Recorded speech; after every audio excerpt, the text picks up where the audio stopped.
Well, bringing up this work-life balance, that leads us into tip number 3, which is learn to live a balanced life. Yeah. Nature loves diversity. I love this part, and it's good for people too. Everything is connected.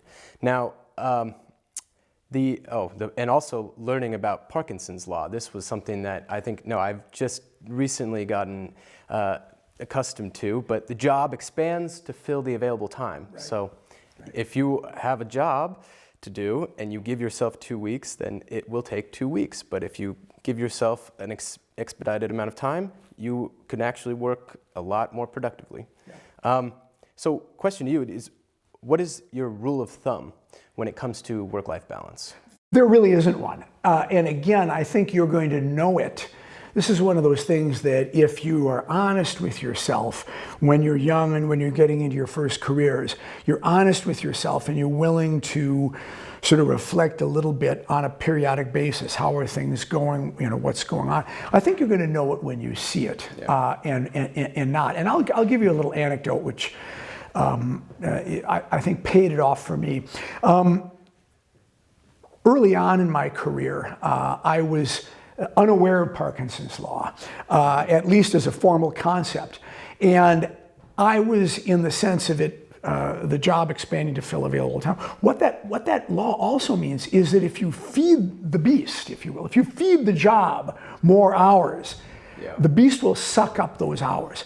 I was in a job where I was expected to work on 2 Saturdays a month. And it was a silly rule. It was a rule that this very conservative company had laid down. And of course, when I went to work for this company, I obeyed the rule and I started doing this. The people that had been at that company a long, long time would go out on Saturday morning with the newspaper. And when their boss wasn't looking, they would sit in their office and read the newspaper. I didn't think that was sensible. I actually did work. You were allowed to leave around noon, and because I was actually doing work, I was working until noon. And then I looked at my watch and it was 2 o'clock and then it was 4. And after a couple of months of doing this, my wife called me quite unhappy one Saturday afternoon about 4 o'clock and said, I thought you were going to take the kids to the park.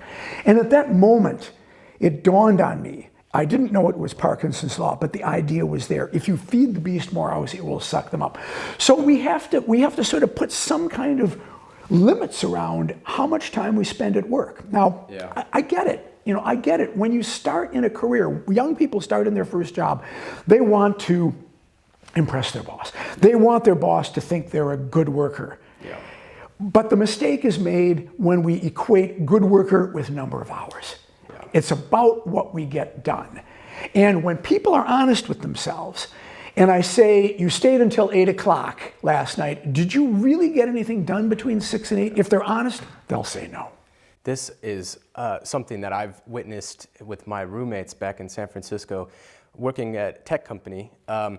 There's this kind of idea of FaceTime. Yeah. And when you are starting out in a job, you just want to be seen. You want to, like that 2 minutes that your manager or the CEO walks past your desk on the way out, as long as you're sitting there, that helps your career. Even though, it'll be 8:30 in the evening, you will have gotten nothing done for the past 2 hours. Right. They still do this to get that face time. So it's definitely an issue. Yeah, well, yeah, I mean, it really feeds into kind of a larger concept of what we could think of as tribal behavior, right? You start in a new position and you're now in the tribe. And when you're new in a job and new in a company, you're looking around to see other members of the tribe and how they're behaving and what they're thinking and that sort of thing. And we're seeking to emulate them. And so that's actually what happens. Or there may even be either unwritten or written rules of conduct that say you have to work on Saturday, or you have to do this, or have to do that. So we pick up these cues in the tribe because we want to belong to the tribe. Yeah. And that's great because belonging is a powerful human instinct. Mm-hmm. But at some point, if we want to be true to ourselves, true to our partner, our families, other people that matter in our lives, we really need to give this some careful thought. Yeah. An interesting thing that I found out recently was, again, back to my roommates in San Francisco, they have this thing called unlimited PTO, unlimited paid time off. And of course, in Germany, it's very nice with those minimum 30 days. But in the US, I think I had 10 days of vacation. And they did a study that the people who had unlimited paid time off actually took less than people who had a limited amount of PTO because of that tribal mentality. Yeah, exactly. It's just crazy. Yeah.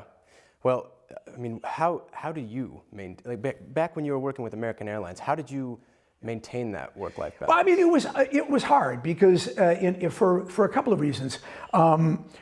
Firstly, when I joined American in 1987, I was like I've just described. I was eager to be part of the tribe. I noticed, looking around, that the tribe spent a lot of time at work. But based on that experience of working on Saturdays, which really was just a few months before I joined American, when I joined American, I made my family a promise that unless it was absolutely necessary, I would not ever work on Saturdays or Sundays. And I for 22 years, I kept that promise. I could count on two hands the number of times, that I actually had to go in, other than if I had to leave Sunday afternoon to go on a trip or whatever. So I kept that promise. Now, what that did mean, though, was that I put in a lot of long hours Monday through Friday. But they were not unreasonable hours, and I was always home for dinner.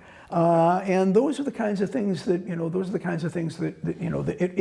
it worked out pretty well.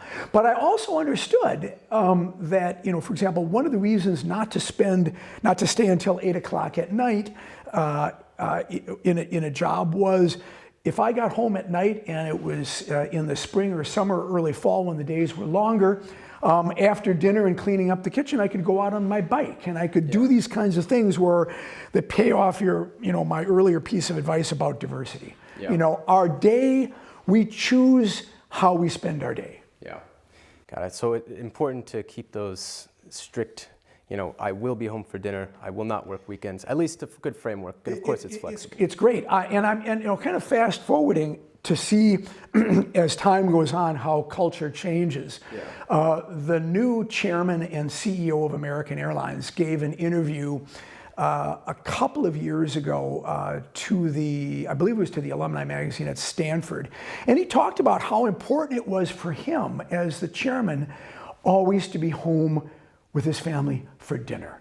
And the more people that say that, and people are going, wow, this guy's the chairman of this huge public company. Well, the more people that say that, the more acceptable it will become, and the more that the old mentality will go away. And frankly, it can't go away soon enough.